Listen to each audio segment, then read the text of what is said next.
ఇవాళ రేవంత్ రెడ్డి గారు సింగరేణి పైసలు తీసుకుపోయి ఫుట్బాల్ ఆడుతున్నాడు. నీ అయ్య సొత్తాన్ని తీసుకుపోయినావా? నీ ఫుట్బాల్ షోకుల కోసం నువ్వు ఫోటోలు దిగడం కోసం సింగరేణి 10 కోట్ల రూపాయలు ఏ రకంగా తీసుకుంటావు? ఒకవైపు కార్మికులకు జీతాలకు పైసలు లేవు, అప్పులు తెచ్చుకొని బ్యాంకుల్లో ఓడీలు తెచ్చుకొని సింగరేణి సంస్థ ఆగమైతుంటే నీ ఫుట్బాల్ షోకుల కోసం 10 కోట్ల రూపాయల సింగరేణి డబ్బును నువ్వు ఏ రకంగా వాడతావు?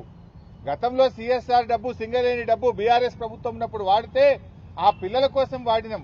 సింగరేణి పిల్లలకు ఒక మెడికల్ కాలేజీ పెట్టడానికి వాడినాం, లేదా ఒక స్కూళ్లు కట్టడానికో కాలేజీలు కట్టడానికో మంచినీళ్ళు ఇవ్వడానికో వాడినాం. నువ్వేమో ఫుట్బాల్ షోకుల కోసం వాడుతున్నావు. నువ్వు ఫుట్బాల్ ఆడడానికి సింగరేణి డబ్బే కావాలా నీకు? సింగరేణి కార్మికుల కడుపు కొట్టాలన్నా నువ్వు? ఏ రకంగా నీకు మనసు వచ్చింది సింగరేణి డబ్బులు తీసుకోవడానికని నేను అడుగుతా ఉన్నా. ఇది దుర్మార్గమైన ప్రభుత్వం. నువ్వు ఫుట్బాల్ ఆడడానికి రాష్ట్ర ప్రభుత్వంలోనే 5 కోట్ల తీసుకుపోయి స్టేడియం కట్టుకుంటావు, సింగరేణి 10 కోట్లు తెచ్చి ఆ మెస్సీతో మ్యాచ్ ఆడుతా అంటావు. ఎవరయ్యే సొత్తని సింగరేణి పైసలు డైవర్ట్ చేస్తా ఉన్నావు?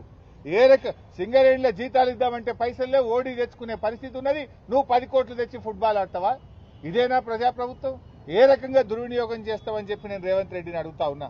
రేపు బీఆర్ఎస్ వచ్చినాక ఈ ఫుట్బాల్ మ్యాచ్ల మీద, ఈ ఫుట్బాల్ మీద పెట్టిన 110 కోట్ల మీద రేపు ఎంక్వైరీ వేస్తాం. దీని మీద విచారణ జరిపి ఒక్కడొక్కని బొక్కలు నూపుతామని చెప్పి నేను చెప్తా ఉన్నా ఈరోజు.